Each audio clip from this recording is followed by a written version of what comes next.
যখন সিংহায় ধ্বংসধ্বনি আসবে, সেদিন মানুষ ভাইয়ের কাছ থেকে পালাবে, তার মায়ের কাছ থেকে পালাবে, বাবার কাছ থেকে পালাবে, স্ত্রীর কাছ থেকে পালাবে, তার সন্তানদের কাছ থেকে পালাবে।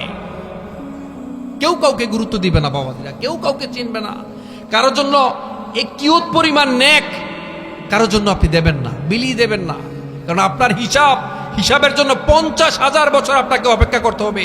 No sitting chair under the heat, you will be sweating. আপনি ঘামাবেন, 50,000 বছর আপনি পায়ের উপর দাঁড়িয়ে থাকবেন। আমার ভাইয়েরা, জান্নাত ইজ রিয়েল, জাহান্নাম is real, punishment is real. সবকিছু বাস্তব। আপনি মারা যাবেন সত্য, আপনার জান্নাত বাস্তব, আপনার জাহান্নাম বাস্তব, আপনার হেল ফায়ার বাস্তব, আপনি শাস্তি পাবেন বাস্তব, আবার জান্নাতে চলে যাবেন এটাও বাস্তব। এই দুনিয়ার কিছু সময়ের জন্য কেন আপনি মানুষের প্রতি জুলুম করছেন, অন্যায় করছেন? এই সামান্য সময়ের জন্য কেন আপনি মানুষের প্রতি জুলুম করছেন, অত্যাচার করছেন? কাল হাসরের দিন এই যে সূর্যের বর্ণনা দিলাম না, 15 কোটি কিলোমিটার, ওইখানে কোনো ছায়া থাকবে না, শুধুমাত্র একটা ছায়া ছাড়া। কি ছায়া সেটা? আল্লাহর আরশের ছায়া ছাড়া কোনো আর ছায়া থাকবে না।